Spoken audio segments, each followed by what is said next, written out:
Good afternoon, everyone. Welcome to the next CLEA seminar. Today we have with us John Bunzl, if I'm pronouncing correctly, more or less. John is introducing himself as a political activist. So we'll be speaking politics today, or policy. And John's talk will be about his design or project, which is called the Simultaneous Policy campaign, Simpol, which will be presented in this context of our goal-oriented or goal-directedness research as an example of a real-life emergent goal-directed entity, which is the goal being having something to do with world governance. So sounds very interesting, and let's hear from John. So John, welcome to the seminar, and yeah, the floor is yours. Please tell us. Thank you very much, Marta, and thank you to everyone at CLEA for inviting me. I feel slightly sort of overawed because I want to talk about global cooperation, as you said, and you guys are the cooperation scientists. I'm just a paper salesman that came up with an idea about 22 years ago. So we'll see how we go. But let me share my screen and we can get started. Just a minute. Where are we? Okay. Can everybody see that? Yes, it's okay. Okay, so actually one of your colleagues, John Stewart, he's been a very good friend of mine for almost all of the last 22 years, because he was the one who actually alerted me to the congruency of Simpol to some of his work on cooperation and the evolution of cooperation. Excuse me, I have a little bit of a cough today. So anyway, what I want to talk to you about is the Simultaneous Policy, Simpol for short, as an emergent goal-directed world governance entity. But you can tell me whether I'm on the right track, perhaps at the end. So I look forward to the questions and answer question time when that comes.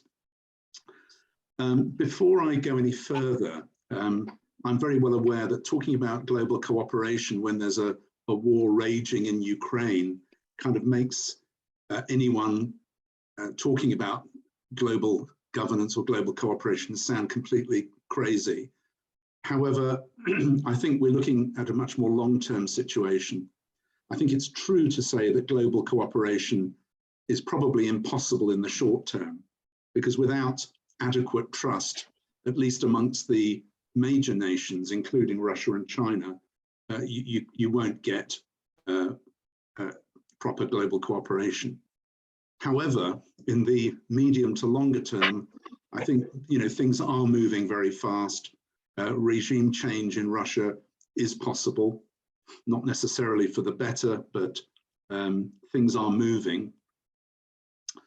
I think also it's fair to say that the costs of war and the sanctions and so on are absolutely unsustainable for any length of time, whether for Russia on the one side or for the West on the other. So sooner or later, some kind of accommodation will be necessary. I think the other interesting thing about the war is that it's demonstrated the benefits of global economic cooperation. The pain that we're seeing now, as opposed compared to how things were before the 24th of February this year, we can see the difference. So we can see now what non-cooperation looks like, and it doesn't look good. So the conclusion is that at least in the medium to long term, we need a new form of cooperative international governance, and that's what Simpol is about. Just a few words about how the idea arrived. It was actually towards about the end of 1998, I was having a Sunday lunch with my family and my mother and my kids. And the kids were talking about climate change because they were doing it at school. And at the end of the meal, my mum turned round to me and said, well, John, what would you do about climate change? Nice question. But in that moment of challenge, I suddenly had a real sort of insight, or what I think is an insight, or a deeper perception, if you like, of the life conditions that were causing climate change and other global problems. And that really it's more a question. It's not so much that anybody is greedy or malintentioned. It's more a systemic problem that nations are stuck in a vicious circle. No nation wants to move first for fear of making its economy uncompetitive. So it seems to me there's a more systemic problem going on, which is preventing cooperation. And that's why simultaneous action is key, because simultaneous action potentially can break that vicious circle of nobody wanting to move first. If everyone moves together, everybody can win. And that whole idea of simultaneous action opens up a whole new world of possibilities. Because if you imagine a vicious circle, it might be, I don't know, a bunch of boys fighting over one or two packets of sandwiches. Of course, if the fight goes on, the sandwiches will be completely destroyed. And if nobody even articulates the idea of simultaneously stopping the fight and sharing the sandwiches, of course, there is no way out of that prisoner's dilemma, as it were. And so the very idea of simultaneous action just opens up a whole new world of possibilities that people perhaps hadn't seen before. And the other thing that was very clear to me in that moment was that this could be made into a political campaign. I wasn't quite sure how at that time in 1998, but I'll explain later how it is actually something that can be supported by using your vote. Now, before I move on, just to give you a little bit of a background of the way I see the evolution of cooperation in a sort of governance, in the sphere of governance. And it seems to me that if we look back over the whole course of human history, we have a process, as a rolling process of new technology introducing what I call a new context for governance. So if we go back to, say, the sort of Stone Age or the hunter-gatherer era, we could say that there was an existing system of governance, which was the shaman and the tribal elders, or the band elders were the governance entity. But then new technology in the form of farming came along. And when that new technology emerges, what happens is that the existing system of governance can't really cope, because it's just not able to deal with the new realities that the new technology has brought about. And so eventually chaos ensues, and the only way that the problem can be solved is by going to a larger, more encompassing system of government, which you could say was the middle-aged small state or the city-state. And then, of course, industrialization came along with printing, and then other industrial technologies. And the middle-age system of governance, including the Catholic Church in Europe, became unstable, it was destabilized, it was outmaneuvered by the new technology. And so eventually that system of governance had to give way to a still further, a still even larger entity of governance, which is, of course, the nation state. I don't know why I've got the Norwegian flag there. I think that's because I did a presentation in Oslo a few years ago. Sorry about that. I should have put the Belgian flag up. And now, of course, with globalization, with the internet and global communications and so forth, we have global technologies. And however, we are still sort of stuck with predominantly national system of governance. And this is sort of where we see the tension today, is we have all sorts of problems emerging at the global level that cannot be dealt with by the nation state system. And that's precisely that gap that Simpol seeks to close by offering a framework for a form of global international governance. I hesitate a little bit to use the term global governance, because I think in academia, global governance has a slightly different meaning to what I see it as. I see it more as, and this is one of the problems with Simpol. It is not a world government, but neither is it just global governance. Anyway, so I just make that caveat just to be clear. So this problem, this vicious circle I referred to earlier, is what I call destructive global competition, or DGC.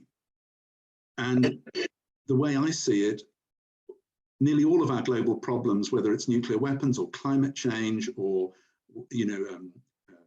corporate tax, corporations not paying the correct levels of tax, all of these problems are driven by DGC, by destructive global competition. And I chose this little image here, this little cartoon image, because I think it kind of demonstrates the dynamic quite well. So any nation that is first to do the right thing, whether it's cutting emissions or whether it's raising environmental standards, any nation that moves first significantly ahead of other nations to try to solve global problems ends up losing, ends up cutting its own economic throat. Because of course, to solve those problems means higher regulations, more taxes on businesses. That then makes that nation uncompetitive. Investment goes elsewhere, jobs go elsewhere, and so its economy goes down. And then you see the second guy, the second runner here with the number 2, he's got his finger in his mouth because he's thinking, oh shit, I don't want to go there either. So that we're in this situation, it seems to me, where no nation wants to move first. And of course, that's why global problems are racing away, but action to solve them is lagging behind.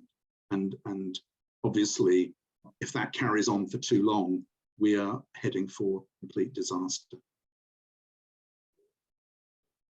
So the understanding of the systemic dynamic of destructive global competition is what I would call a world-centric perception of today's life conditions.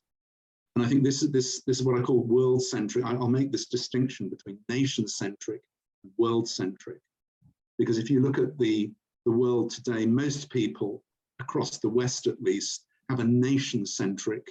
They're looking at the world through national glasses most of the time. But what we really need in order to understand global problems is a world-centric glasses that allow us to see the whole systemic picture. So how do countries compete to attract capital, investment and jobs? Well, I'm sure you're probably pretty familiar. Keep business taxes low, relatively low, keep rich people's taxes relatively low, keep environmental regulations relatively low, or at least not too much higher than anybody else's. Allow immigration in order to keep labor costs low, so that your multinational corporations will be attractive, will find your country attractive for the cheaper labor. And in bad times, excuse me,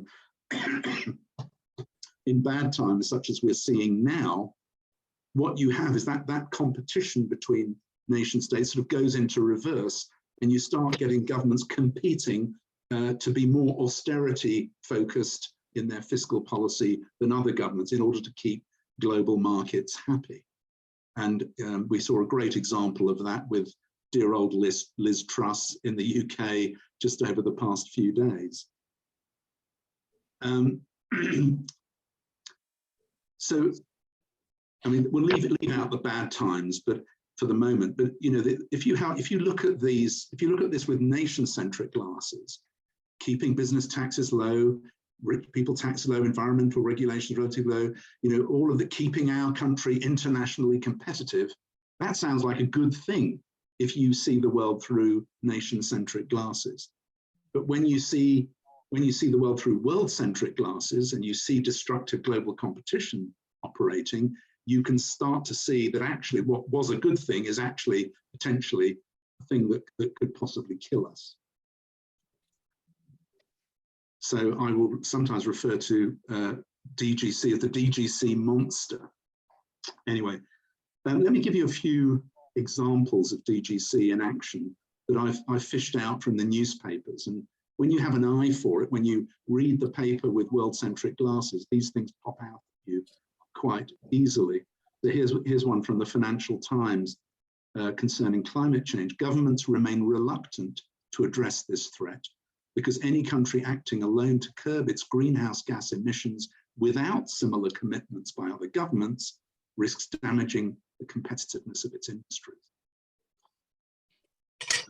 If we look at corporate tax or corporate regulations, similar story. Governments vying to attract inward investment are weighing the advantages of cutting business costs. Tax rates have been falling across the world over the past quarter of a century. This trend is forcing some experts to the conclusion that governments have embarked on a race to the bottom. If we look at unfair trade and sweatshops, there was an article here, and this was some years ago, from a local paper in London. The £25 suit, but at what cost? Asda, part of Walmart, Asda is a big supermarket in the UK, is today offering customers a passable two-piece suit for the price of a round of drinks in a London bar. Bangladeshi student Shafiqul Islam said, people can't survive on £12 a month, but if the government protests, Asda and others will go to China or somewhere else. So you can see, I think, the destructive global competition dynamic in action.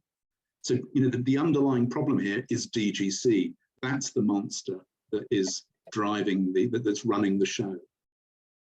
So what issues suffer from DGC? Well, climate change is one. Pandemic prevention, I think, is another. We saw with COVID how when COVID came along, we had this vaccine nationalism, this competition between different countries to get their hands on as much vaccine as possible. Extreme wealth inequality would be another, because again, no individual country can really act to tax the rich for fear of them simply moving elsewhere. Mass migration and the erosion of national identities would be another, because, as I say, to stay competitive, nations have to have relatively loose immigration policies. You have a lot of immigration, then the indigenous communities feel under threat, and then you get a cultural backlash against globalization. I'll talk more about that later. Re-regulation of financial markets is also difficult because you have London competing with New York, competing with Hong Kong and Frankfurt. So whichever financial center has the strictest regulations is obviously going to deter business from that center. So there's a destructive DGC is working there as well. Tax competition and tax avoidance we already covered. Nuclear disarmament is a classic one, suffering from the same problem. Corporate accountability and corporate governance is another one. And also space governance, I think, is also coming up on the agenda because there's so much space junk out there now that the governance of space is becoming an increasing issue. And potentially internet governance might also be a topic. But I think, as you can see, because we now have global technologies, we have a globalized or mostly globalized economy. These problems are now up there in the global space, but we don't have the governance institutions designed to deal with them. I just thought this diagram might be quite interesting to show you from the perspective of an individual government contemplating the policies that it can implement. You see on the y-axis, you've got the degree of competitive pressure. So this would be what pressure is coming from other countries that might influence us. And on the x-axis, you've got the degree of freedom of action. Okay. So if you had a policy, for example, like, I don't know, a new policy on housing or maybe on education, well, there's probably not going to be very much competitive pressure coming from other countries. So your degree of freedom of action would be quite high. You'd be out on the right-hand side down the bottom of this diagram. But if we're talking about climate policy, for example, or cutting emissions, you know, the degree of the competitive effects with other countries are likely to be extremely high. So the competitive pressure will be very high. You'll be at the top of this, the y-axis, and that will mean that your limit of your freedom of action is highly limited. Okay, so you know, I think this is the sort of dilemma that national governments are facing when trying to deal with, you know, what are effectively global problems or any of those issues driven by DGC. And so what we really need is some way to get beyond that previous diagram, the gray area. We need to get into that yellow area, because to deal with climate change, for example, effectively, where the degree of competitive pressure is high, we need to get into that top right-hand corner of that yellow area where we can act dramatically, even though we still have a high degree of competitive pressure. And that's why simultaneous action, I think, is so vital, because it's the only way to get to that top right-hand corner of that yellow area. Does that make sense? I hope so. Yeah. Let me just. There's a question. Oh, yeah. Okay, hang on. Let me just go. Let me go back to that previous diagram.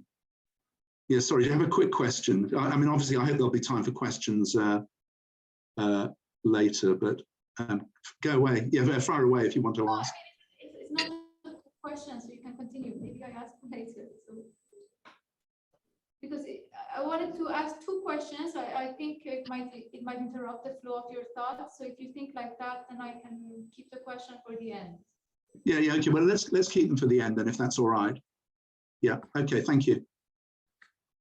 So let's move on now to the political consequences of DGC.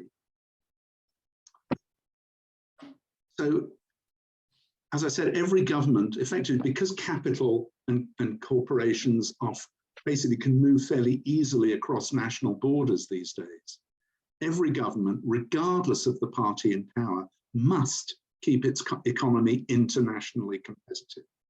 It's really not an option. It's you know, there is just no choice. And this is, as I say, a vicious circle. You know, this is not anybody's fault. It's just the effect of the collective dynamics of a global economy absent any global restraining regulation. And it effectively enforces a neoliberal or business-friendly, let's say, political monoculture. It's what I call pseudo-democracy. So it doesn't really matter whether you vote right, left, center, red, blue, or yellow. It doesn't really matter, because once they get into power, they have to conform to the fairly narrow parameters of keeping our country internationally competitive. And that means adopting a very narrow range of policies. So I call it pseudo-democracy. And I think this is, as we are seeing right now, is creating a legitimation crisis, as Jürgen Habermas has said. It's a breakdown in people's faith in current democratic systems. And who can blame them? If whoever you vote for, you end up getting the same policies, what's the point? And this has meant that the political center is no longer viable. Nobody really believes it anymore.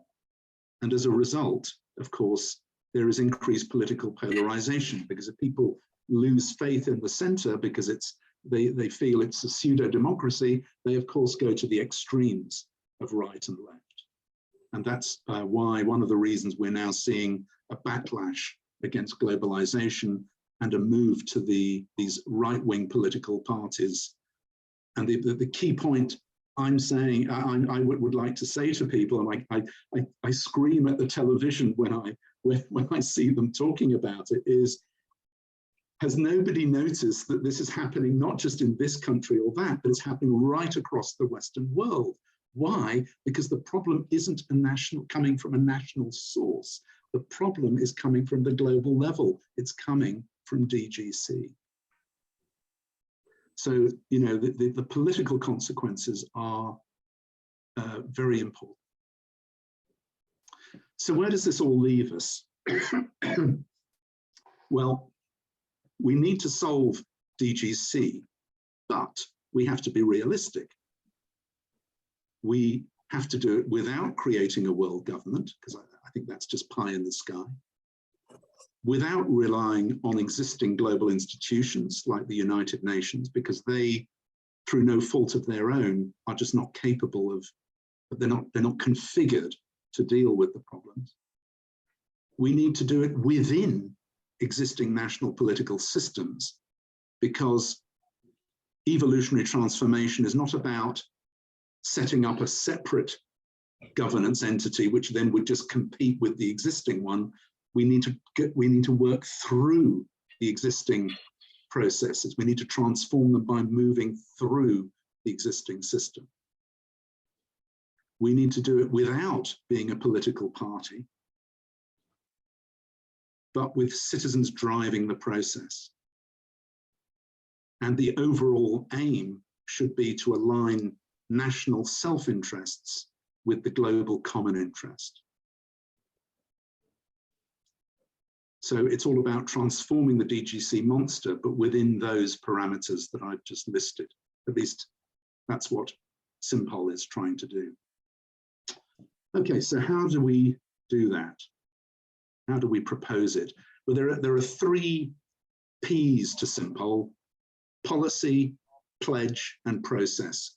And I'd like to just talk briefly about each of those, because Simpol is 3 different things in different areas. So as a policy, Simpol is to be implemented by all sufficient nations simultaneously, as I explained earlier, in order to break the DGC vicious circle.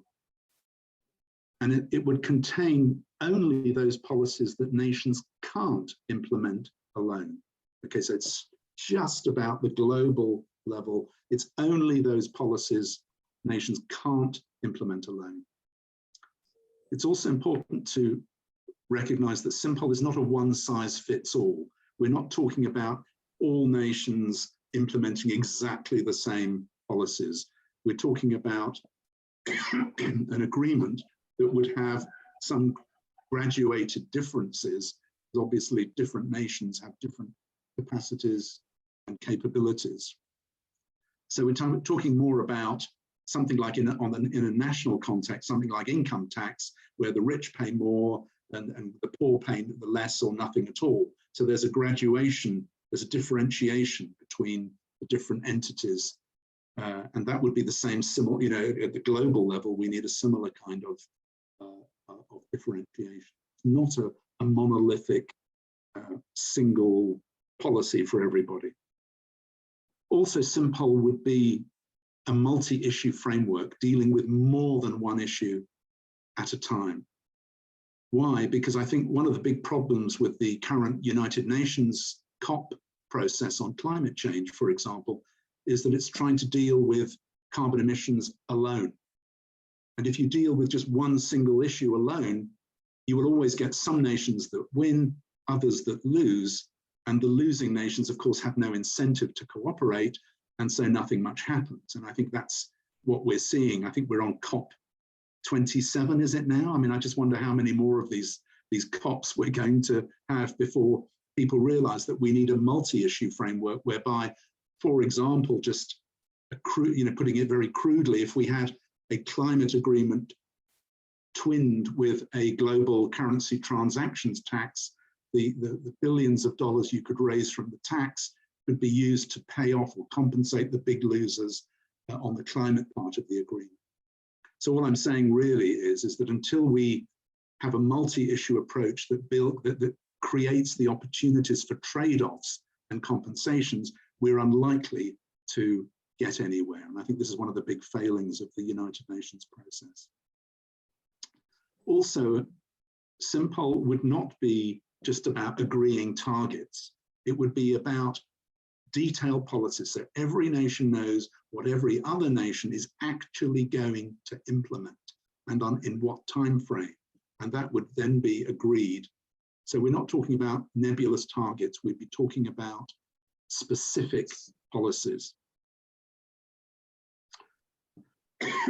Also, we're not talking about implementing all of this on one day. That would be crazy. What we're talking about is a series of multi-issue policy packages.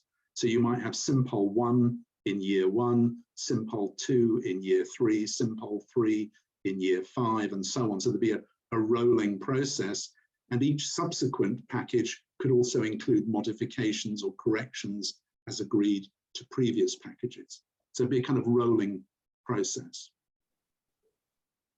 And it would need, of course, also to be designed or at least strongly influenced by citizens. And negotiations on the policy content itself would only actually commence once a sufficient number of governments had signed the Simpol pledge. So let me move on to the pledge, the second P. Excuse me, let me just take a drink. So what does the pledge mean? So it's really a pledge that is for politicians, for members of parliament, politicians, political parties and governments to sign. And it basically says is our government, or I pledge to implement the simultaneous policy only if all the sufficient nations have also signed the pledge, and only if the policy content of Simpol has been agreed. And as I said, it's to be signed by members of parliament or members of the European Parliament, political parties and governments, national governments. And as you'll have noted, it's a pledge only in principle.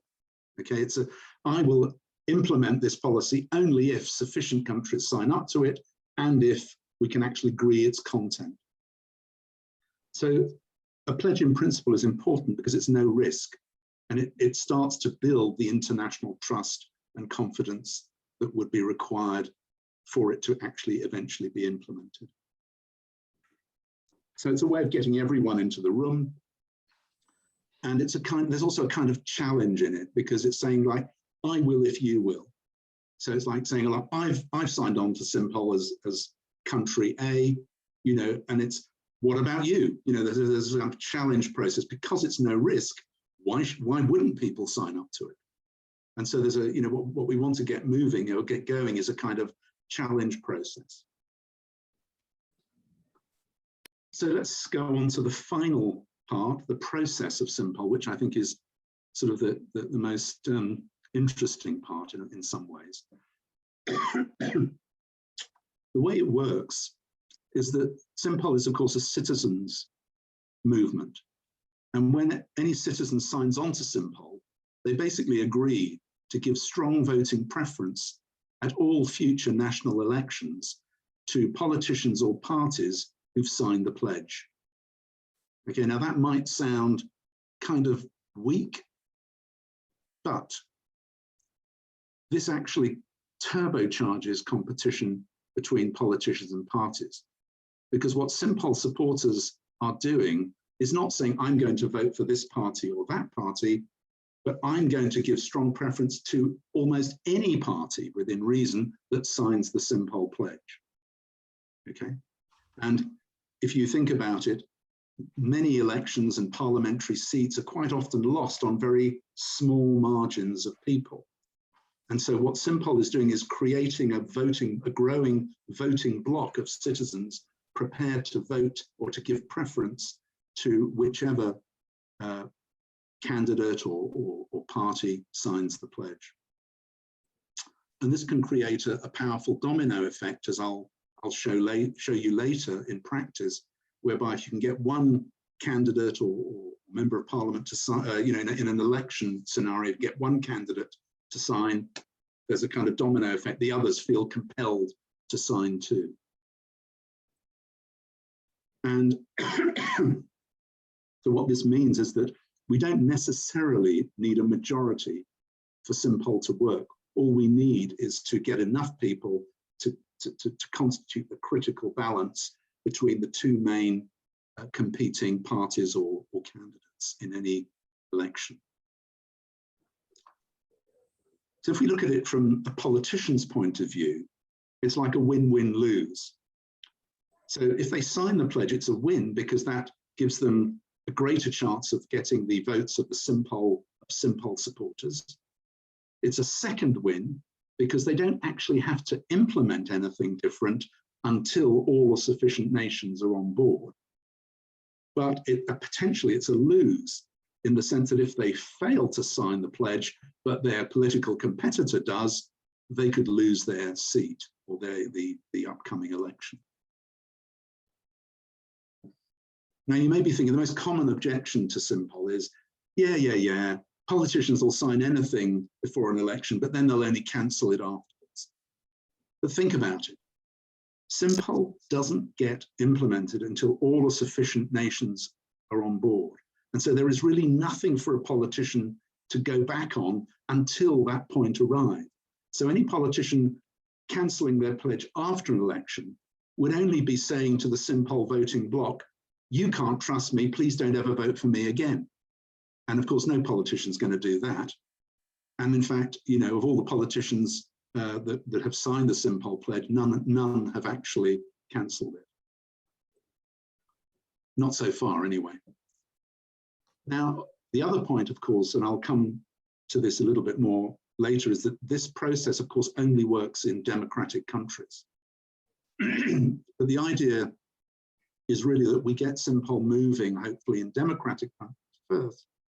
And then if Simpol were to become well known and respected as a potential solution to global problems, I think we would then find non-democratic nations voluntarily joining the process on the basis that they've got nothing to lose and everything to gain. Let me just quickly come back to an example of the domino effect in action. This actually is a screenshot from our old UK website, which we had up during the general election in the UK in 2017. I think it was on the 21st of May, 2017.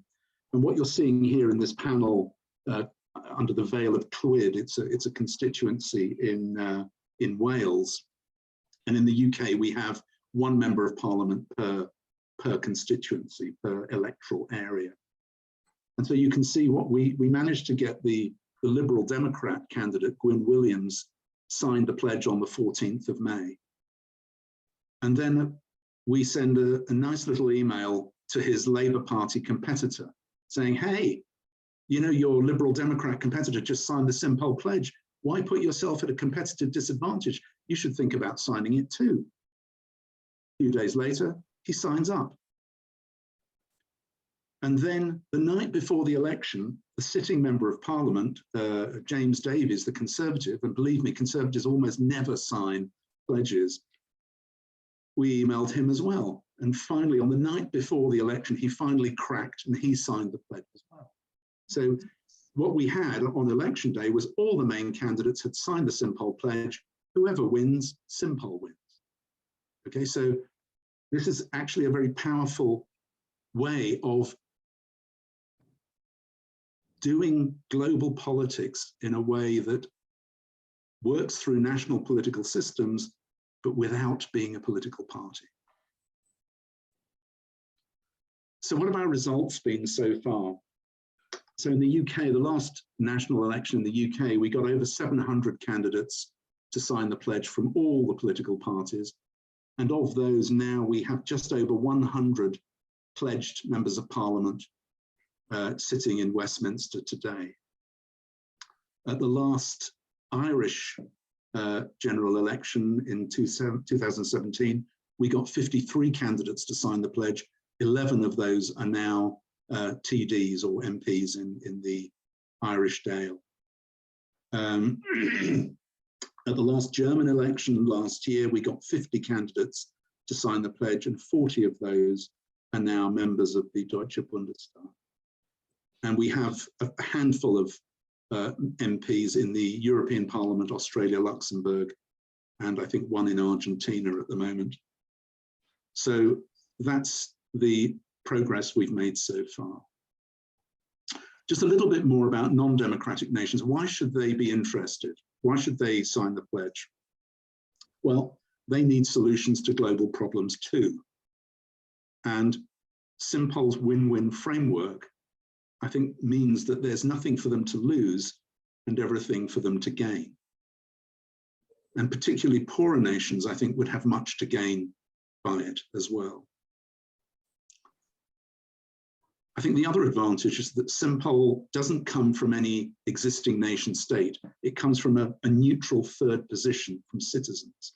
So I don't think, I think often overtures for international cooperation that come from, a certain nation or a group of nations tend to be sort of tainted by the hidden hand of national self-interest or national group self-interest.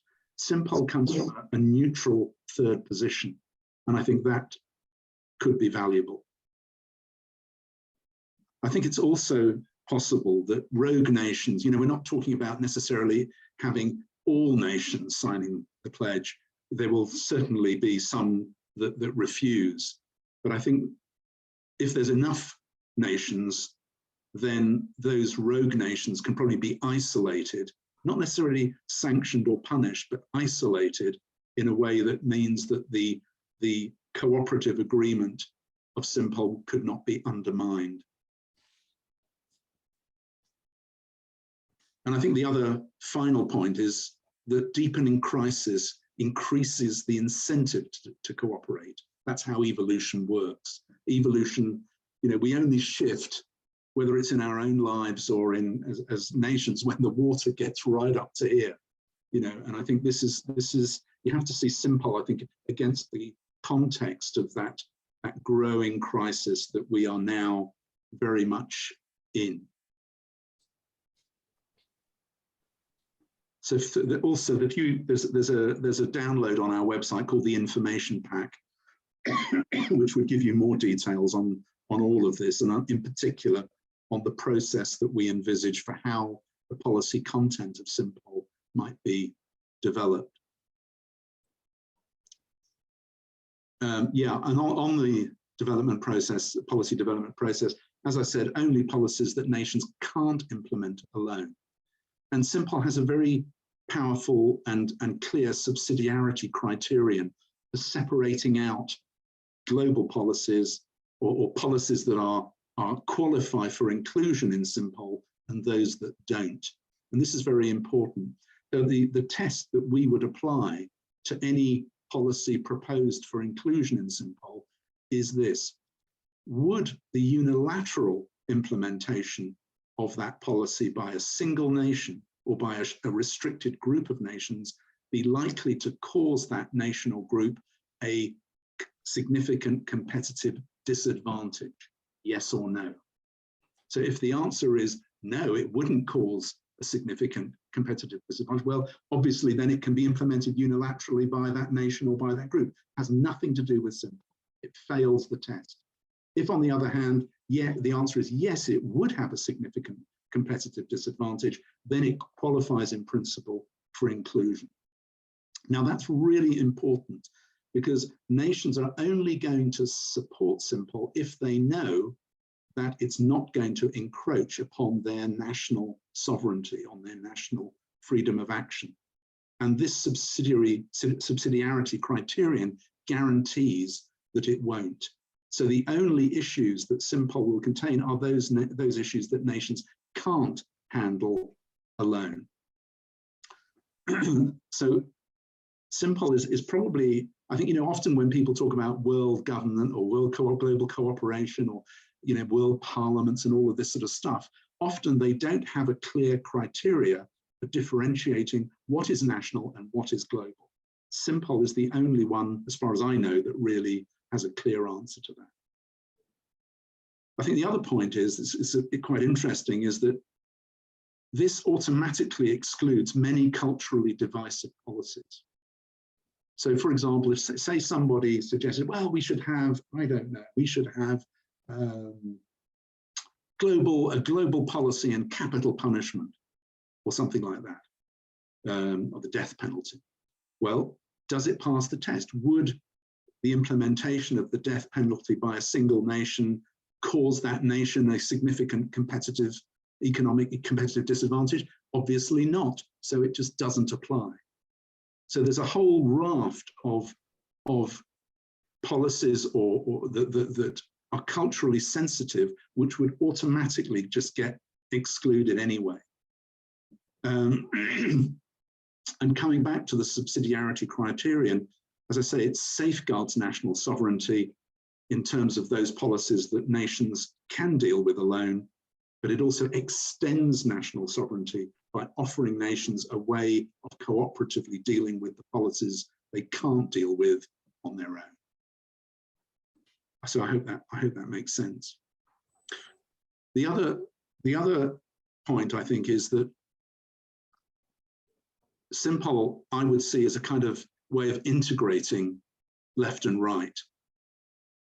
Because if we think about what the left wants, I made a little list of the key demands of the left and the key demands of the right wing.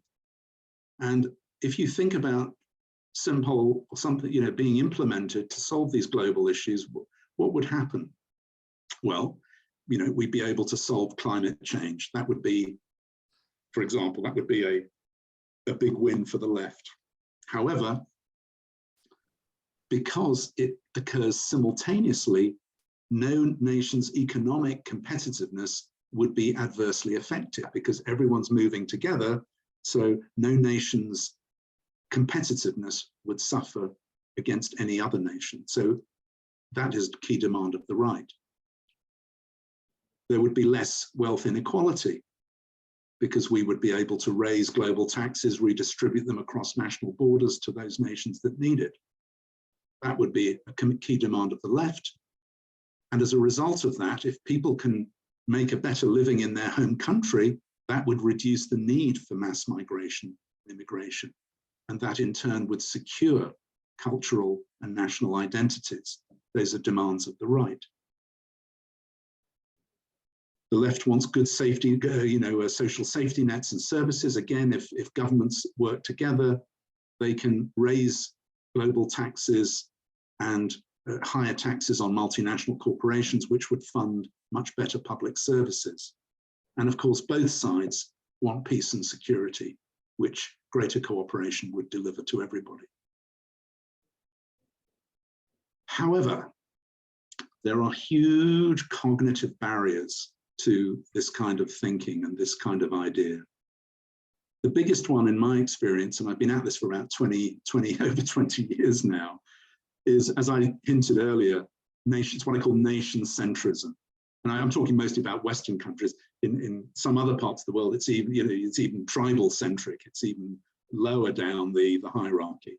But in the West, most people still see the world nation centrically. They're unable to see the world centric reality. So they can't even conceptualize DGC or anything like it. I think postmodernism is another problem because postmodernism is the rejection of hierarchy and meta-narratives. Simpol is offering a meta-narrative.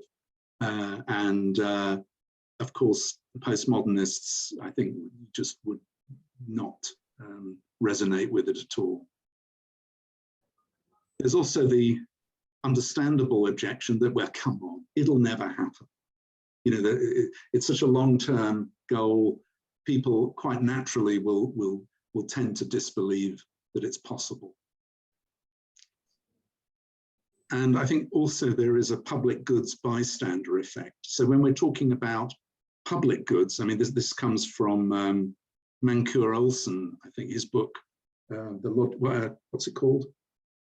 There was a book by Mancur Olson which pointed out that any entity trying to deliver public goods like Simpol faces a bystander effect, because people will tend to say, oh, well, you know, my vote, my signing up won't make much difference. And, you know, if it's going to happen, someone else will do it instead.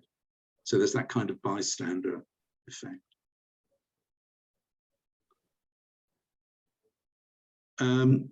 Nearly finished now. How are we doing for time? Okay, yeah, just give me about 5 more minutes. As I hinted before, I think it's important to see Simpol against an evolutionary background of a steadily growing crisis, but also more generally with an evolutionary lens. Because in a sense, globalization is nothing new.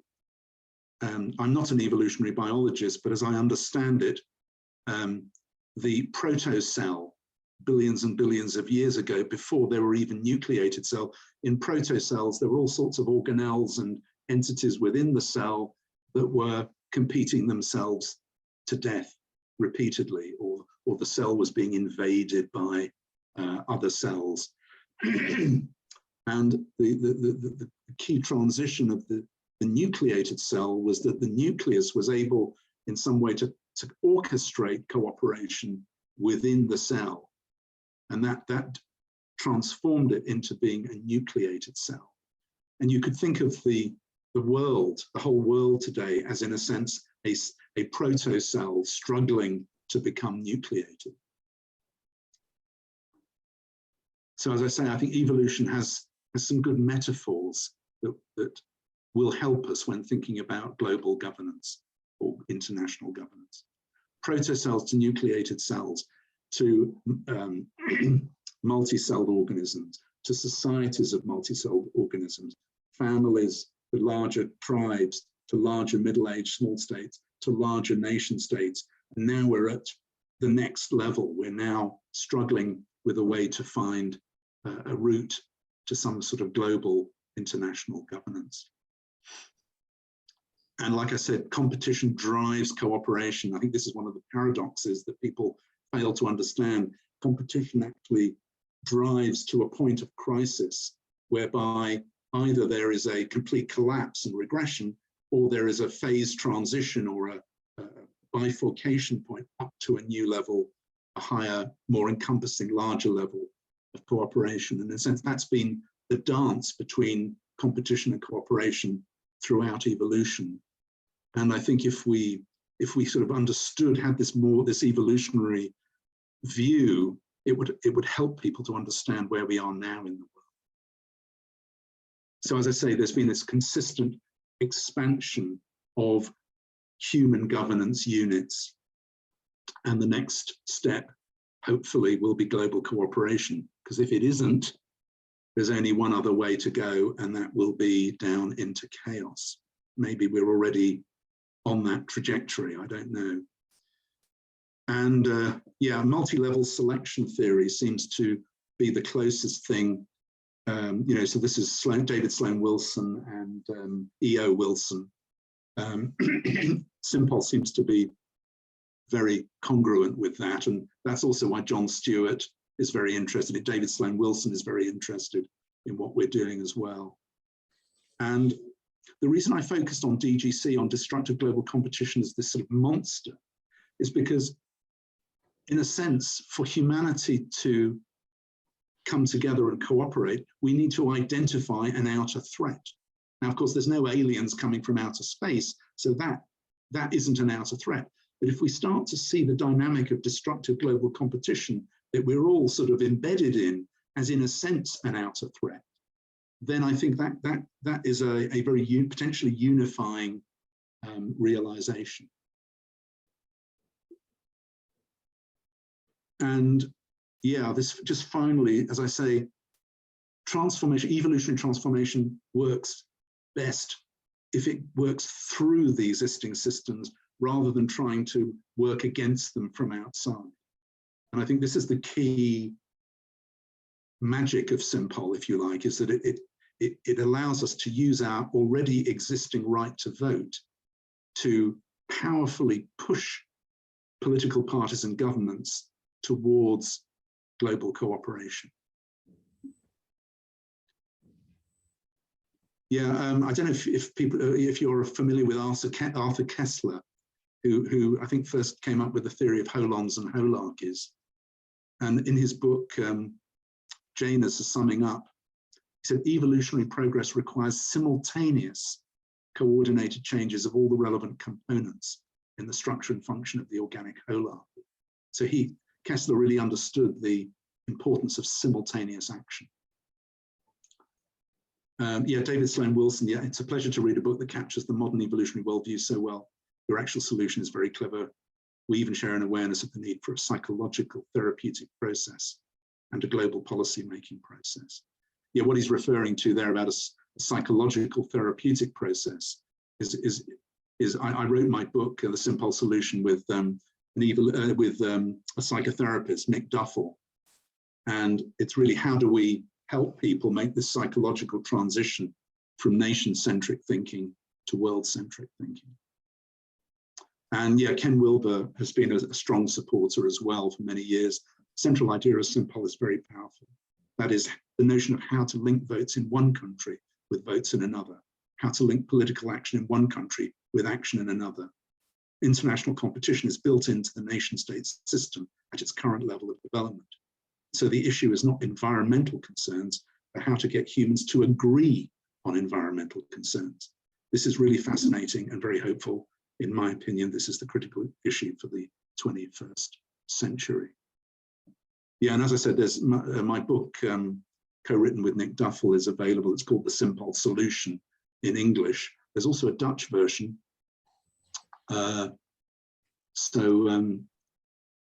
might be interested. So anyway, thank you very, very much for listening. I hope that was reasonably clear and interesting, but I'd be delighted to answer any questions you have.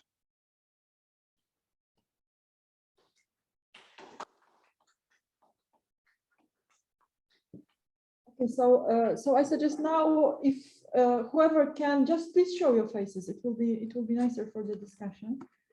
And who wants to? Shima was the first one. Do you still have your meanwhile, she has more questions. So let's start with Shima. Okay? Yeah, thank you very much for your very interesting and passionate share. I really enjoyed it. I have a couple of questions. First, I think from one of the slides that you shared about the graph that you showed about cooperation competition, I was just thinking, it's just a question.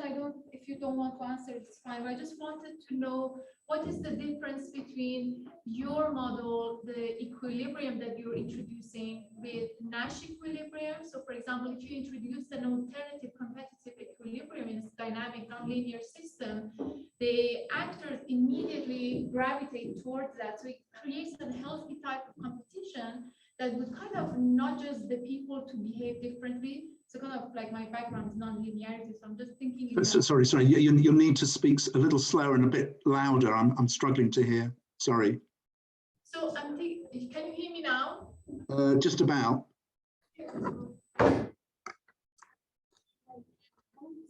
Yeah, thanks, Shima. Sorry, it's a little bit distant, and I'm getting old.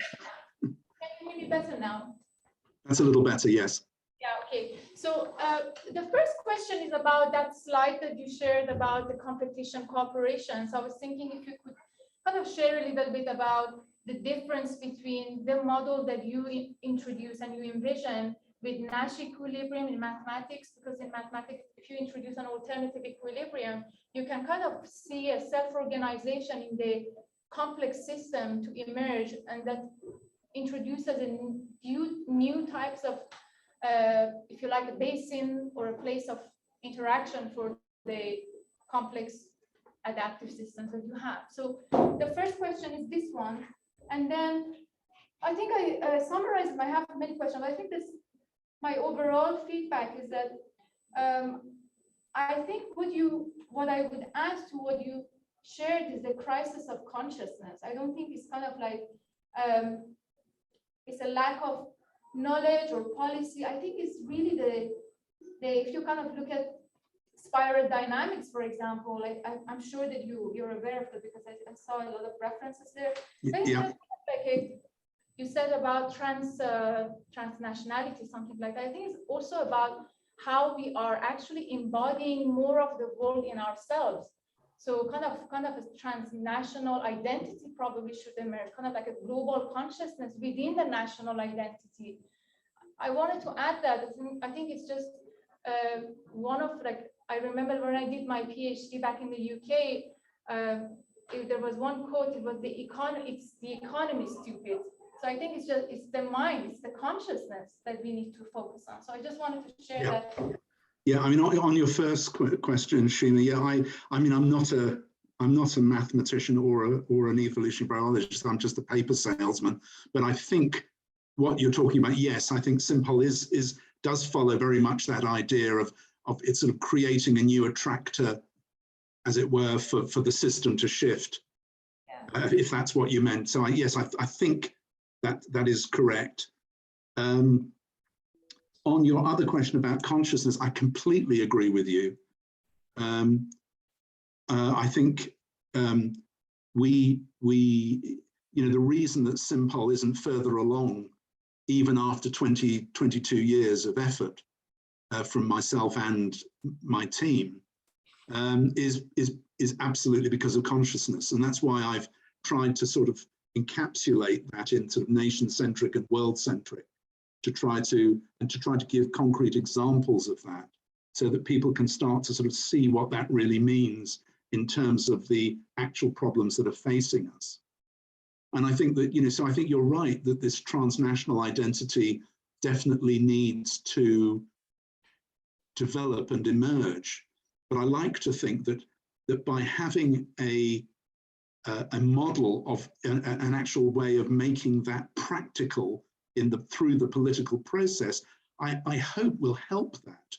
Because it's all very well having a transnational identity, but if you can't express that through day-to-day politics, you can have any identity you like, but if you can't express it practically through the political system, you're dead. And so I think, we need, that's where I see those two things coming together, Simpol being a tool of that developing transnational identity, actually. Is that what you meant?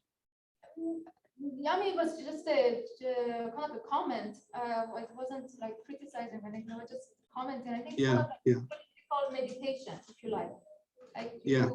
Okay. Politicians to kind of coming out of their own ego, that how they define themselves as kind of these actors on behalf of people, and going into that process of transformation and really going to the place of service, if you like. Yes. Thank you.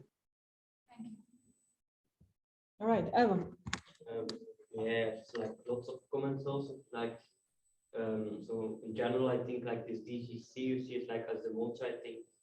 It's like one phenomenon that's happening, but I think often there's also something happening before. Like, it already assumes that competition assumes destruction, and actually that's the case. Like in this economic systems. So like it depends on the rules of the game, where that's the case. So capitalism, you have like the more you have, the more you get, and all these creates all kinds of dynamics which create destruction. So I don't think this system, this idea goes really to the root of this thing. Like we're already having taxes for like a couple of like hundreds of years, and like this, it can dampen this process a bit, but it doesn't really solve this problem. So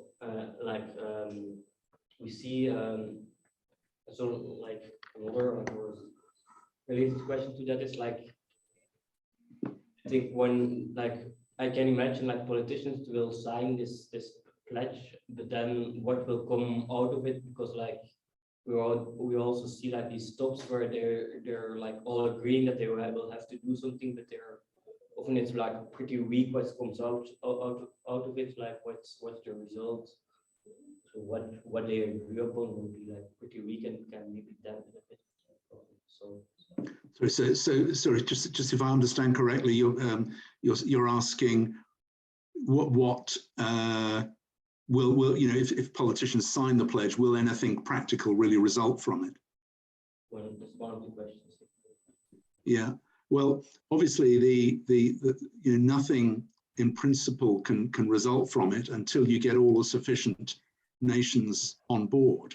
So, you know, there isn't, you know, one wouldn't expect a practical result in terms of policy implementation. That's the whole point, is that we're dealing with those policies where we absolutely require all or sufficient nations. And so any politician signing the pledge wouldn't, you know, one wouldn't expect them to take any practical action. Say what the policy is, what policy will promote it, even if they all sign the pledge. Well, I'm not a policy specialist, and that would be yet to be determined. As I say, if you look at our information pack, there's more information on the process that we envisage for how the policy content of Simpol could be negotiated. But, you know, I have to say, you know, I'm not an expert at this. You know, this is where much brighter minds than mine would need to come in and help us. You know, I don't have all the answers for those kind, you know, that kind of level of detail. I think what I would say is that by the time something like Simpol would ever be, you know, the politicians would sit down to negotiate the policy content under the pressure, the electoral pressure of citizens. By that time, the pressure for cooperation will be extremely high, because global problems will just be so desperate by then that cooperation will be the only solution. And so I can't give you the details of exactly what the policies would be. All I can give you is the kind of policy areas I think that Simpol would be likely to address. So I'm sorry if that's not a very satisfactory answer, but it's the best I can do. For these climate talks, there is also quite some pressure for cooperation, and there's not a lot coming out of it.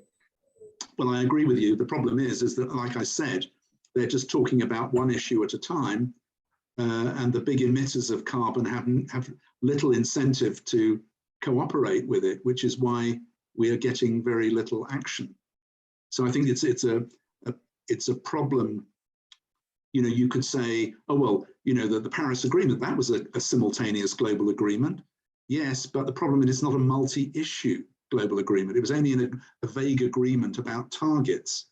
What we need is a multi-issue agreement where there's some kind of tax raising measure where the losers on the emissions part of the agreement can actually be compensated, so that actually cutting their emissions becomes in their self-interest. You see, this is I think would make the difference between, you know, the inaction we see today and the real action we urgently need to see. First, Karin, and then Francis. Karin? Okay. Do you hear me? Yes. Okay. Yes, thank you. That was interesting. I did not know about this Simpol initiative. There were many interesting points about it, but I'm going to give you a few critical comments nevertheless, because I think that's more helpful than waving a lot of praise, whatever.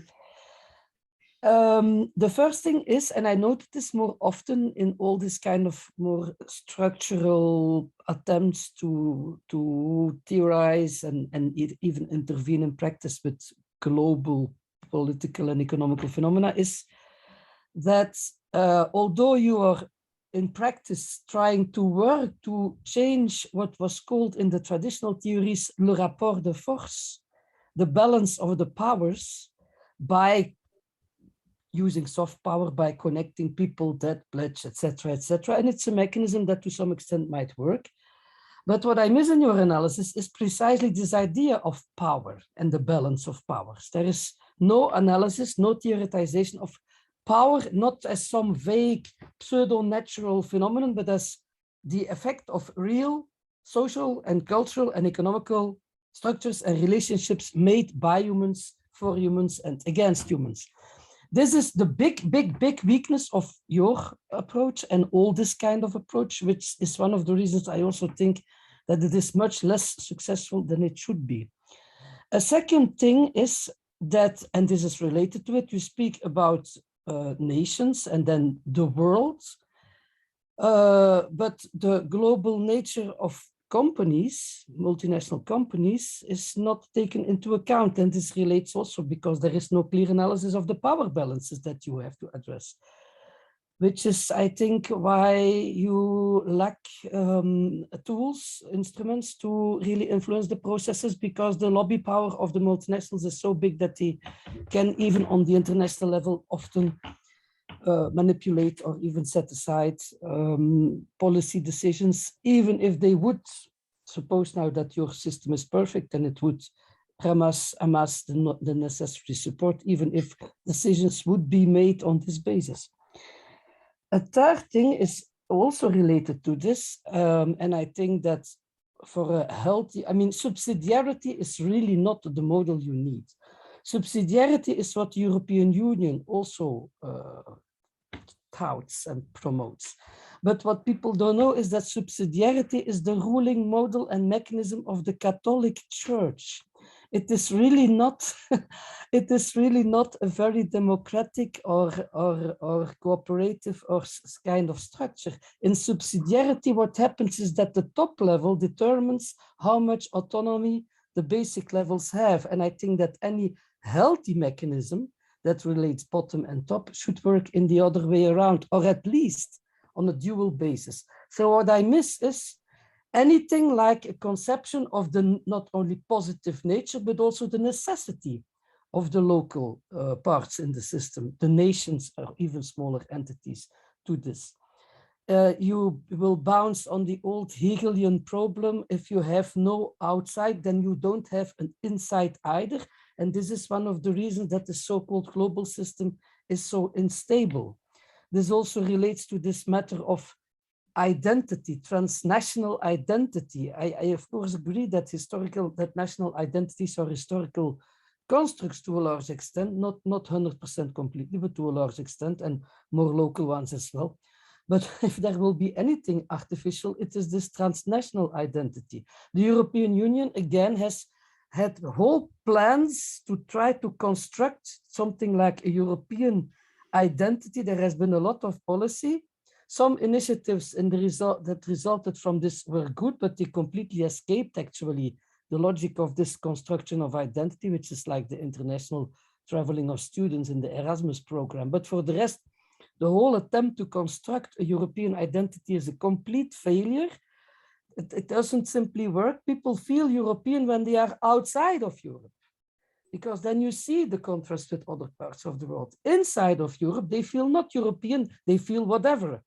Belgium or Brussels or I do not know what, but you know, and this also lacks, it is an important fact, this duality between the local and the global completely lacks. Your structure will be, in the end, very technocratical and very hierarchical in practice, I think, as it is conceived now, although that is not the intention. And that relates to another, and this will be probably the last thing I will say, and that is that this destructive globalized competition, I very much like the term. I think your analysis of its coming about and especially its effects is correct. But it did not just appear as a spontaneous side effect of present economics. It is a result of the power relations that exist economically. And it has been fostered and to a large extent planned. I mean, the European treaties, the Maastricht treaties, contain explicitly what is called the Berlin-Washington consensus. There is a nice paper by Fitoussi, which was published in the Cambridge Journal of Economics on this. And it simply enshrines a very ideological economical program in the treaties, thereby preventing European nations more and more to develop democratic policies. As Schauble in 2015 famously said, elections don't make a difference. Our rules apply. So the European Union at the moment explicitly puts economy before democracy. And I think when you place competition at the kernel of your selection processes, although you do not want what the European Union wants in this respect, you will end up in the same place. And I think you have to reconsider this. Think about what was considered for many years, like, you know, a complot theory, a conspiracy theory. Everybody who makes some historical critical analysis is a conspiracy theorist these days. But this fantastic thing called the Mont Pelerin Society really exists and works since decennia behind the screens on the highest level. So if we don't face this kind of facts, we won't get anywhere. We will be simply what is called naive idiots. We will be fostering the program that we're trying to beat. And then the really last remark that I want to make is, and it's more on a fundamental level, on a theoretical level, I don't see there is a clear-cut answer to this, but a world-centered perspective. I would really like to know what you understand by that, because you have, and it is related to the Hegelian problem that I quoted before, you have, of course, at least two possible ways of approaching this. Are you thinking of a perspective on the world, like from the outside? So then the outside of Earth would be space, but you know, whatever the fantastic ideas of colonizing space, not incidentally that term, and putting whole pans of the population that become useless on Earth on some planet. This is all fantasies, of course, but we are bound to Earth for the vast majority of the world's population, and this will remain the case. So there is no outside. We will not be able to colonize and throw everything that we cannot use out anymore. Luckily enough, we will have to deal with our problems here and now. The sphere is finite. And the thing that is called global means really that it's complete. There is no way out of it anymore. But then since we are not gods that can stand outside of the world and look at it and say, okay, that's what we need, you will always, even when you're world-centric, take a certain literally standpoint. You will speak out of a position on and in this world. So you will never have this perspective that encompasses everything and that will be able to say, now this is the global common good. How are you going to deal with that fact? Okay, thank you very much, Karin. That was a really good list of very good points. And I think I've understood what you're saying. I mean, on your point about the balance of power, I would say two things. I think that obviously the realpolitik of the situation is incredibly important. That's why right at the beginning I talked about the war in Ukraine, because obviously it's completely unrealistic to talk about global cooperation, you know, when things are as they are. So I'm really looking at hopefully, if there is a point post that war, and possibly a time when there has been regime change in Russia. That may be a long time. We may not have that time. I don't know. So I wouldn't say that I'm not taking the balance of power or power relations into account, but I am looking forward to a point where even the most powerful nations realize that unless we have cooperation, they are not going to make it either. And I think this is where we're heading now. I mean, if you look at the whole Ukraine thing, nobody's going to win out of this. Who's going to survive this winter? It's a toss-up between whether it's going to be the West or it's going to be Putin. You know, we could lose this one. I don't know. So, you know, I'm hoping that this will be a lesson, perhaps, that will teach us that we do need a new form of global cooperation and that there's no winners unless we all win. So there does have to be, you know, so I think that is in a sense an acknowledgement of the power relations, but it is, I agree, it is I'm not trying to be naive about it. I'm trying to look towards a time when this cooperation will become in everyone's self-interest, and that becomes more clear to people. Now, on the multinational companies, and of course they will resist something like Simpol, no question. Lots of people will resist it.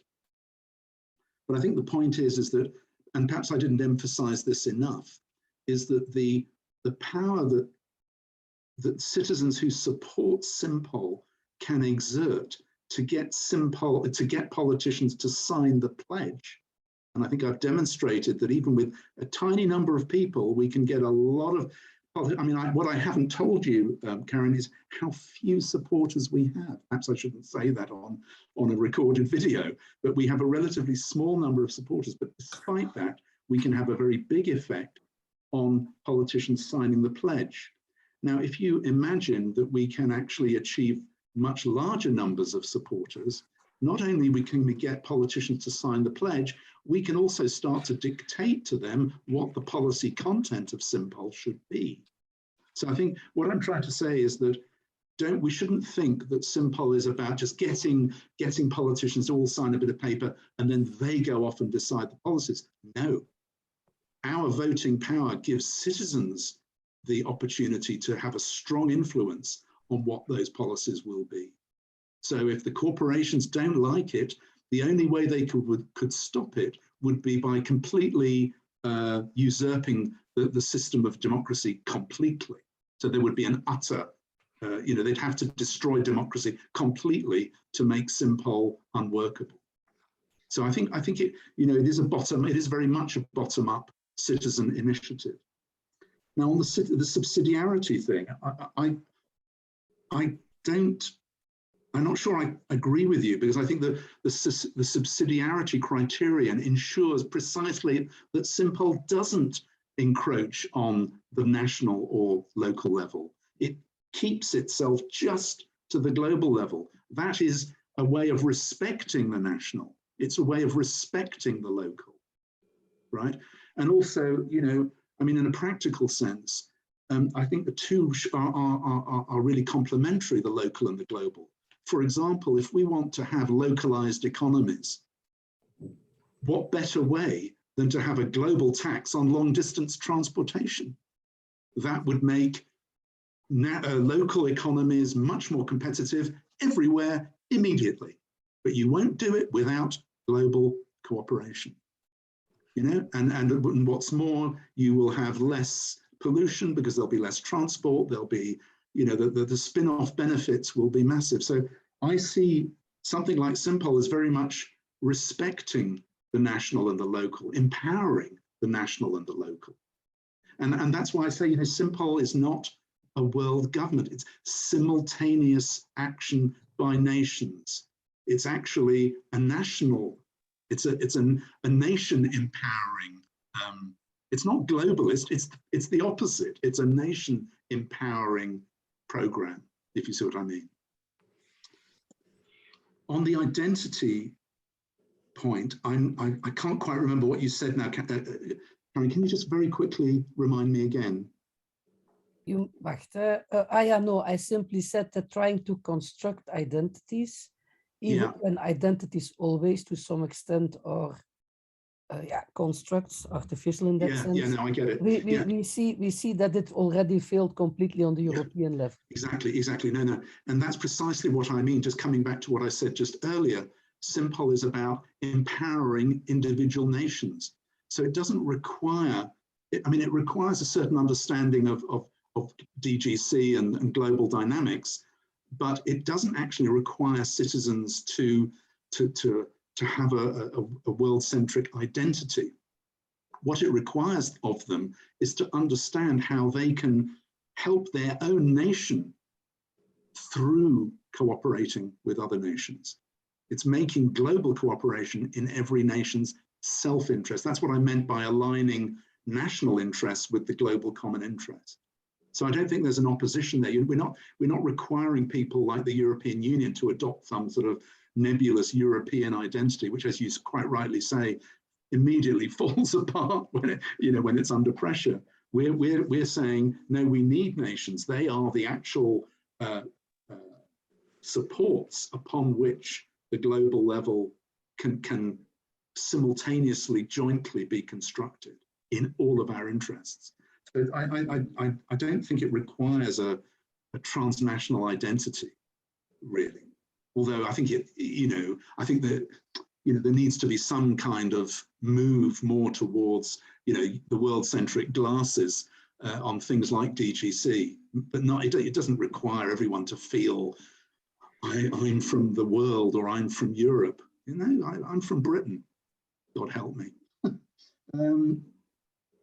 Yeah, the DGC and the power relations. Again, I think that's a little bit like the multinational corporations. I mean, you know, I think it's important that Simpol is the power comes from the citizens and they're signing on and them using their votes in the way I've described. So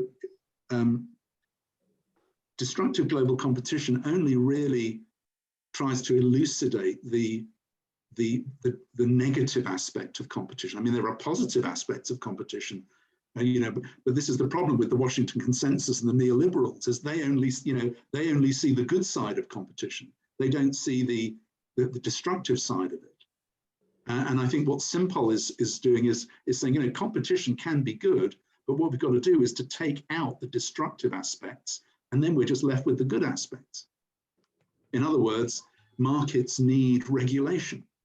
You know, like you know, you can't have a good tennis match or a football match without a referee and linesman and you know, the regulation.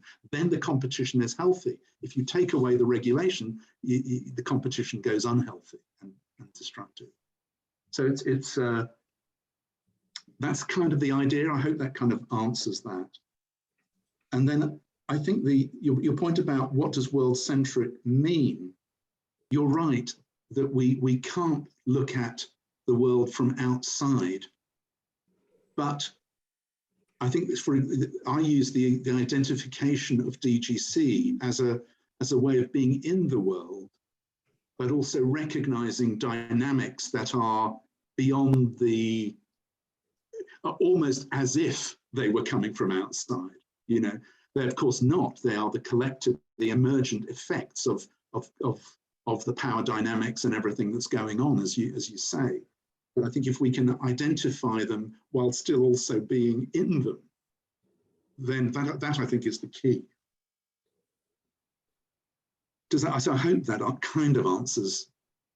Well, it's at least it is interesting what you say, and it clarifies to some extent. I posted in the meantime in the chat a few references that might be useful. Thank you. I think you should introduce this explicit idea of the duality between the local and the global explicitly in your theoretical framework, much more clearly.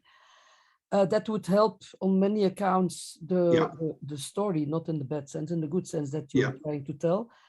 And I also think that you really have to put much more stress on this idea of the relationships of power and how to influence it, and power not as a pseudo-biological, but as a human, a historical artifact, which is why we can work with it. Because I really think indeed that to some extent, this simple mechanism might be one of those that can help to change the power balances. There is something there. I do not throw it away. It's really a nice example of what could be one of the. With respect to the world-centric thing, again, so I understand what you say, and it's true. So since we are inevitably grounded in the world and cannot step outside of it, but we can in our minds make models that allow us to look as if we were able to. But this is a very dangerous exercise. Before you know it, you behave in your mind like a god, which we often do. So you have to do this explicitly and build the context around it. So you have to say this is always context dependent. The fact, for instance, the fact that the three quotes at the end, which are very nice quotes, and these are reputed and deserved so authors, but they were all white, middle-aged men. You know what I mean? Already there you have a certain perspective. This is not to say that what they say is valueless, but people even often don't realize that you're already speaking from a perspective. And if you want to achieve what you want to achieve, you will need to think much more explicitly in terms of perspectivism. Yeah. If I can, sorry, if I can just very quick, if you know, I think this will come out, and you would see this in the information pack where I talk about how we would envisage the policies actually being developed, because we would actually have a two-level process. So in the first place, there would be a purely national process, whereby Simpol supporters in each individual nation would be identifying the top global issues that they see from their national perspective and the top 10, I don't know, policy solutions that they would recommend from their perspective. Only in a second stage would you then bring all of those negotiators together so that all the perspectives are represented and so on. So all I would say is I take your point, and I understand the danger. However, we've tried to build into the process the maximum possible safeguards to ensure that all perspectives are taken into account. And I would also say, just one last thing, Karen, is that if Simpol goes off the rails in any way, if our supporters just cancel their support, Simpol just goes poof. Okay, so that's an important safeguard, I think. You know, because without the support of the citizens that we have, we're nothing, and that's good. We have two people waiting to speak. First, Francis, and then Gail. So let's start with Francis. Well, I must say that I quite like your analysis, especially this analysis of the destructive global competition. If just that aspect people would become more aware of it, I think it would be already a very big step forward. The Simpol then as a solution, the simultaneous policy, in theory, it's a good solution. I'm not surprised that David Sloan Wilson likes it. I know his work. I will, by the way, meet him next week. It is very much in this view of this global cooperation. What I have more difficulty with is the practical implementation in terms of what you call multi-issue things. We see how difficult it is if you have many different parties. In this case, the many different parties would be the majority of governments in the world at the very least, to agree about a very complicated policy. So I would rather think that if you want to try out this Simpol policy, you should start with a policy that is, in say, very simple, and that is the same for everybody else. And the example that came up to me was something like a Tobin tax. A Tobin tax is something which would be obviously good for all government because it could be a source of income. It would take off money which typically people don't need because it would be money on speculation. So it wouldn't really hurt anybody except maybe the richest speculators. But it is, in say, a very simple policy. You just need to agree that everybody will pay the same tax under the same conditions. So that's my general criticism. I think it may work, but probably only for relatively simple policy things that everybody can agree about. Yeah, Francis, thank you very much indeed for that comment. I mean, I agree with you. In fact, one of the things that we're trying to do, and I don't know whether CLEA might be able to help us, would precisely be to undertake a university study of a very simple multi-issue, maybe a climate agreement and a Tobin tax combined. If we need to reduce emissions by 80%, how much tax would we need to raise to compensate that?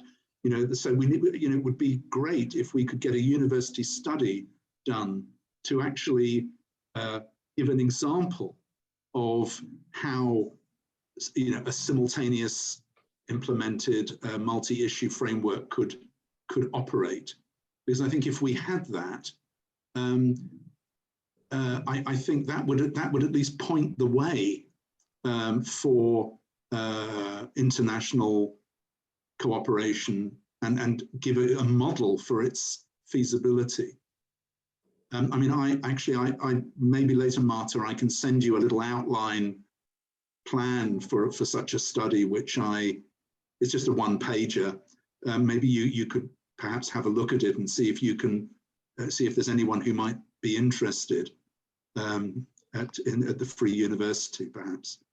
But I agree, Francis. We need some concrete examples of a simultaneous policy and what it could look like, and a relatively simple one. So I would love to do that. Yeah. Another one I would think would be a carbon tax.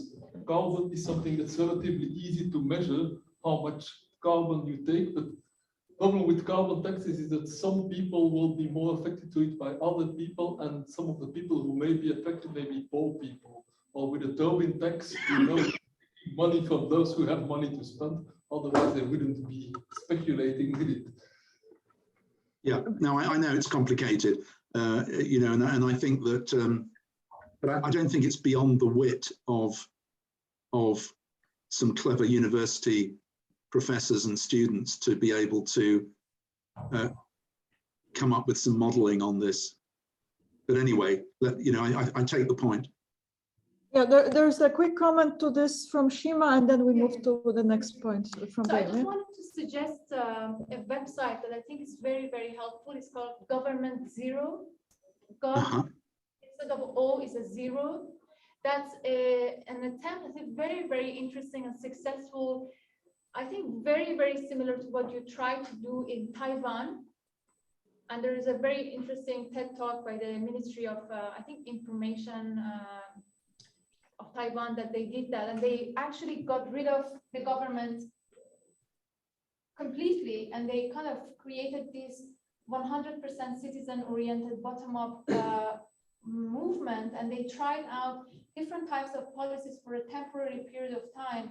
And that is, I think, very, very interesting to what you're doing. So maybe it might be interesting to contact them or build kind of some case kind of backing up what you say. Yeah. And final point, maybe look at the blockchain and creating some incentive with tokenization, because I think that creates a little bit of incentive in terms of like bringing more investors and people into the platform, because I think there is possibility for that. Thank you. Yeah, thank you, Seema. Yeah, yes, I mean, I've been trying to contact a lot of these citizens' assemblies that are springing up around the world to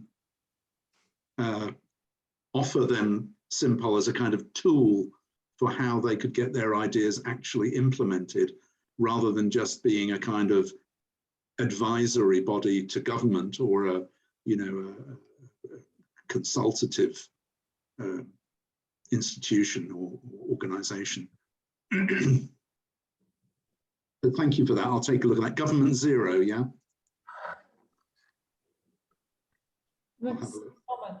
Hi, thank you, John.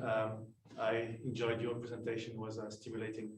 And it made me think about two different concepts. The first one is from David Ronfeld, senior scientist at Rand Corporation in Santa Monica. And he's got a theoretical framework of societal evolution, saying that there are four basic types of social organizations: the tribe, the institution, the market, the competitive market, and the collaborative network. And he says that with the information revolution, there is a systematic erosion of institutions and a favor of all type of network organizations. And that's maybe why the competitive market takes over the institutional framework. The second concept is the one of social scalability, which is a concept developed by Nick Szabo following the Dunbar number, saying that the social scalability is the ability of an institution, organization, or network to protect users from each other and from the system itself. So the tribe would be the respect of the ancestor, the institution would be the chain of command and control, the market would be the price, money, and the trading regulation. And now we might need to develop social scalability mechanism for cooperative networks, and I guess that's what you want to do as well. But the thing is that the market and the collaborative network are supposedly self-organized. So that's maybe something for you, and for Francis too, and then for CLEA, to come up with ideas on how to do that. because one of the problem you're facing is the one of governance and power dynamics and sense making as well. So I won't speak any further about.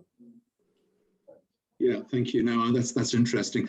What was the name of that Rumsfeld? Sounded like Donald Rumsfeld, the David Rumsfeld. Oh, thank heavens for that. Not Rumsfeld, Ronfeld. Runfeld. Okay. Yeah, I guess it wasn't the other one. Right. Well, but also about the North Sphere. Is that the one? Did you work with CLEA? I can't say. I know David Ronfeld that has been working on the North Sphere, and yeah, it might be the same one because it sounds very. David Runfeld. Yeah. Okay. Thank you.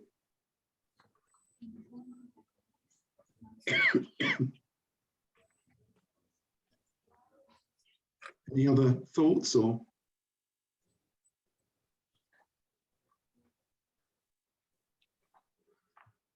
So if I may, I have a question.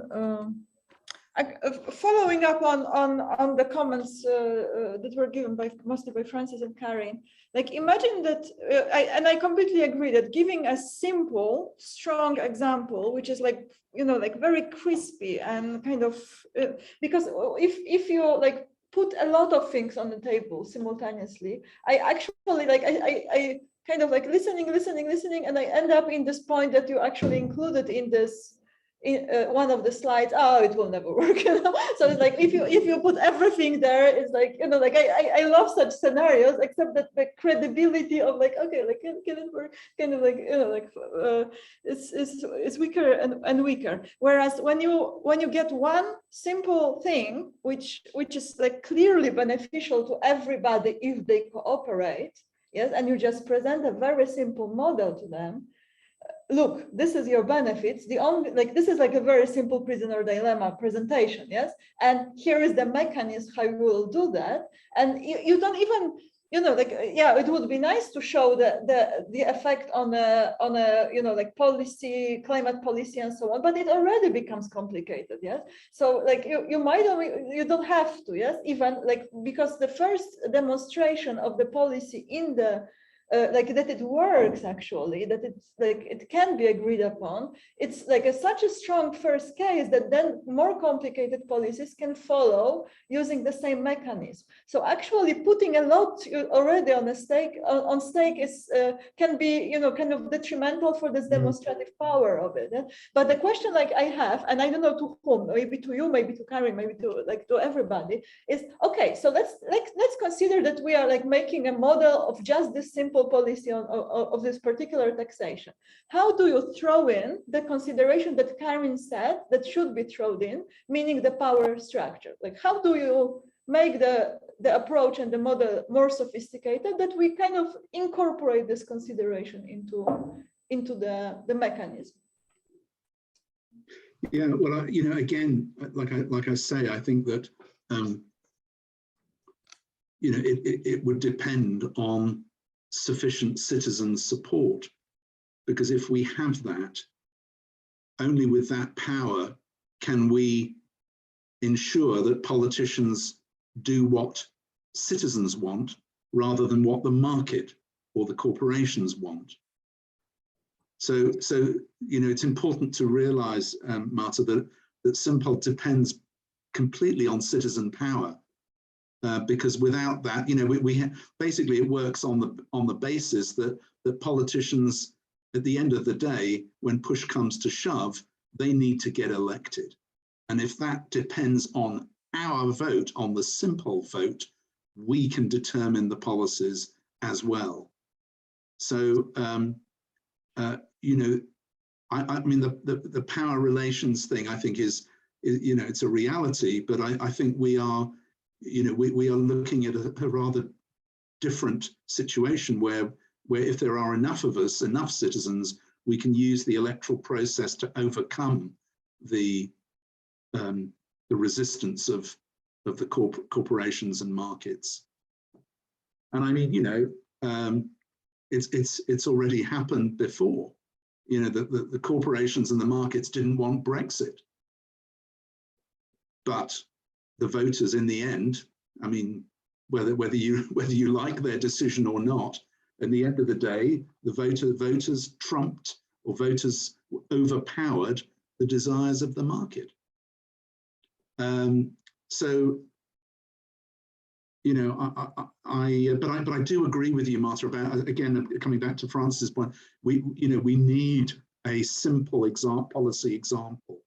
And if I may, Martha, I'll send you this little one-page proposal. But you know, if you or your colleagues can suggest something simpler, then, you know, that would be great.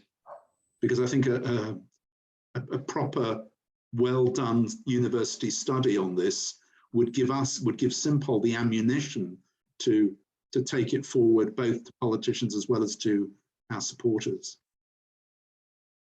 Yeah. Yeah. So okay, I see two more people wanting to speak, if not more. Just wanted to say, like, you spoke about the prisoner dilemma, and you described this different kind of scenario. Is that there is also this snowdrift dilemma that's kind of describe what you're saying. So I think. Sorry, can you speak up a little bit? Which dilemma? Yeah, so I just said that mainly we spoke about the prisoner dilemma, but Yeah. There's also a snowdrift dilemma that really combats the prisoner dilemma situation. I don't know if you're aware of that. No, what's that? It says basically snowdrift is a story of two people getting stuck in one car, and the car is stuck in the snow. So they have to kind of help each other to get out of the situation. So I kind of think it's a very neat example of what you're trying to say, that there is a stake into the problem. So there is a win-win situation. So I cannot just sit in a car and let you kind of get out of the snow. I have to come out and then use kind of thing. So it's called snowdrift dilemma. Okay. I thought, wasn't that called the stag hunt in game theory? Isn't it called the stag hunt? I don't know what it's called. It's in game theory. It's called snowdrift. So okay. Yeah, but that's the idea. It's. I mean, what Simpol about it is about really is how do we design global cooperation in such a way that it is in every nation's self-interest to cooperate. You know, that's really what we're trying to do. And that sounds like snowdrift to me.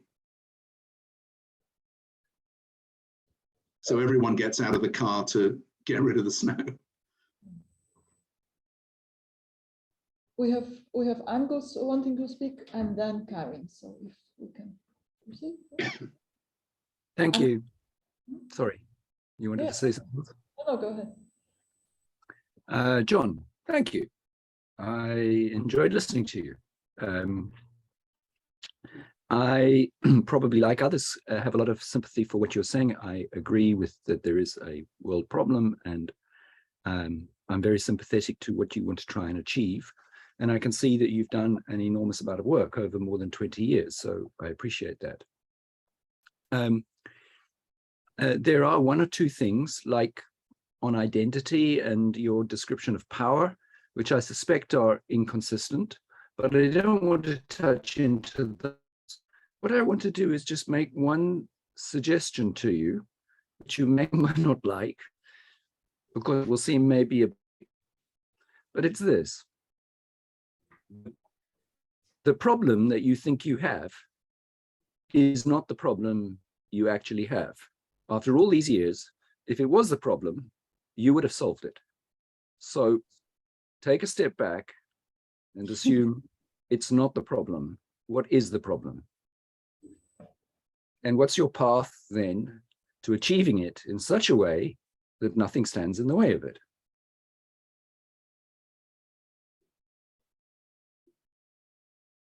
That's a cybernetic design principle. Yeah. Is that it? Was that it? That's it. Okay.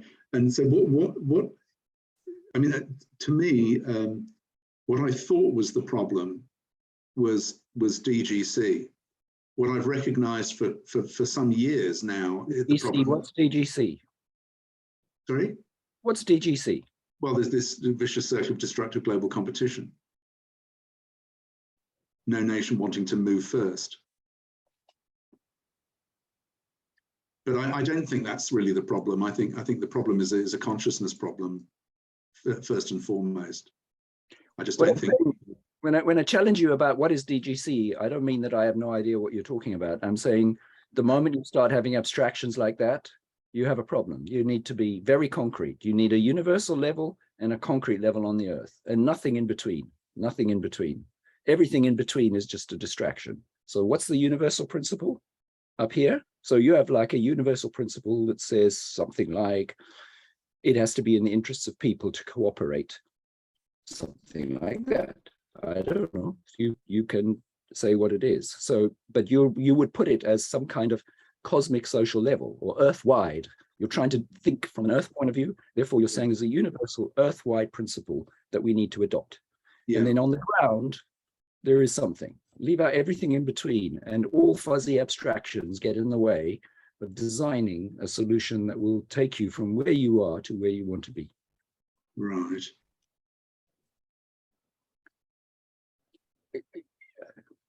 I'm sorry, that sounds a bit, I'm well aware of the fact that that doesn't sound very helpful, but actually the very first step is to think about it.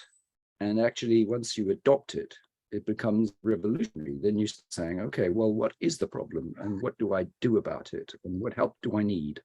And do I need to think about it in relation to somebody else or whatever? So you would think about it in a different, new way once you see it that way. And actually, the first thing you think is the new problem would probably not be the problem either.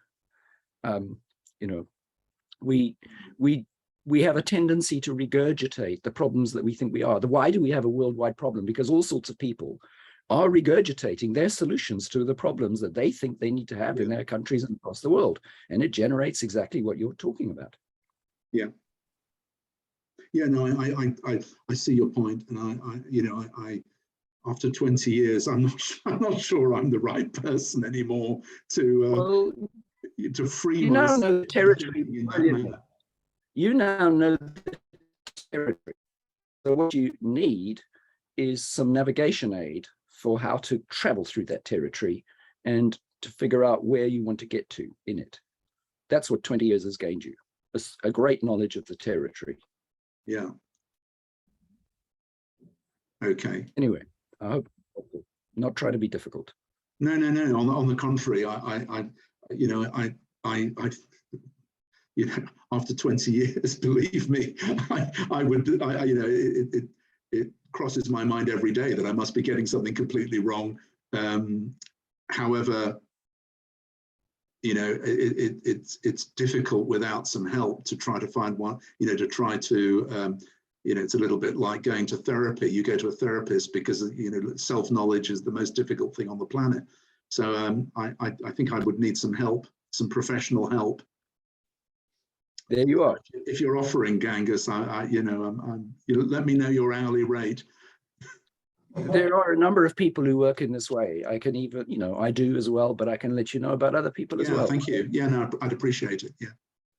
Okay, so here this practice of this, the therapeutic aspect of your of your work kicks in. Yes? Yeah. The model itself, No, it's I'd be delighted to be unburdened. Karin wants to speak. Yes, and sadly after that I have to disappear because I have still a lot of other work to do, although it's very interesting. Just again, I want to insist on you have to build or develop further the theoretical gaps or lacks in your analysis. You have to be much more, it's not enough to say when we amass enough people supporting our pledge, we will change the power balance like that. It's not true. There are different, how would I say, categories of power involved. It is the example of the Brexit that you give is very good indeed. I understand what you mean. It's one of the rare examples, and you see what the backlash is. And I'm now not talking about the fact that, of course, transnational corporations can destabilize everything and anything they want, as they did for different reasons, like Greece, which was completely not wanting to leave the European Union. So the problem is that it is already true that to a large extent proper democratic processes are already vampirized to a very large extent by this enormous corporate power. And voila, so I insist, as long as there is no effort of bringing this into the equation, you will not succeed. And I think you might, without necessarily having to become a Marxist, but you might look at Marxist theory for some help there, because they have done some very good analytical work, which is certainly transferable to all other theoretical contexts as well. I want to give only one example, and that will be my final contribution. The example that Francis gave of the Tobin tax is, I think, really also a good one, because it is relatively small but can have a huge impact, and is indeed, except for the powers that does not want anything like this to succeed anyhow, the big corporations, because they don't want it, believe me, for free. Apart from that, almost everybody will to some extent agree, but a lot of the political powers are already to such extent in the leash of lobbies that it will be very difficult to even get such a proposal on the table. Look again at what happens at the European Union. It's a painful example of this. But still, and the point is that there is theoretical work on what this kind of strategy implies. It's called transitional demands. It is small and in itself completely reasonable demands that are put on the table on different levels and as widely spread as possible, because they can destabilize the present power balance relations. That's their force. You cannot say it's unreasonable. It's absolutely not. But nobody who is really in power wants this, because it will destabilize, even if only a little bit, the present power relations. And this idea of transitional demand has been developed as a tactical and a strategical tool. And I think on this level, but that's also because the problem is that in the Anglo-Saxon world, almost nobody thinks that there is anything serious to this kind of theories. They think that everything which is like Marxist, or as you said, post, it's another discussion. I'm not going to open it, but postmodern philosophy, you have probably not even an idea what you're talking about. You simply think it's rubbish. It's not. There is a lot of super interesting things going on there.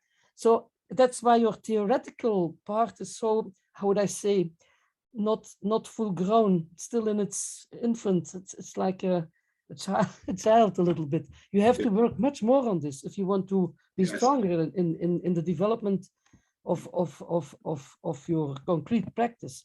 I do agree, on the other side, that trying to contact existing civil society organizations, which are normally embedded in the local context very well, might be a good element of your strategy.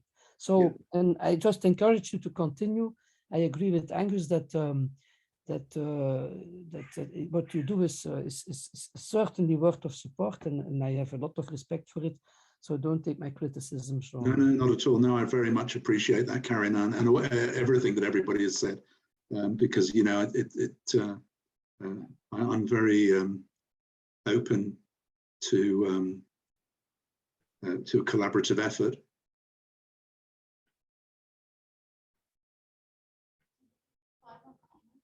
Shima. Yeah, final comment. Sorry, just a moment. Camera. Yeah, I wanted to suggest also an institute in Germany that I worked with. They're very strong in this field. Kind of similar kind of thinking. It's called Presencing Institute. Yes, I know of them. Yeah. Otto Scharmer. I think they're yes. successful. I think there could be some inspiration that you can get from. Yeah, I know. I mean, I know some. I've tried many times to get their attention, but unfortunately it's quite difficult. But yeah, I might try again. Thank you.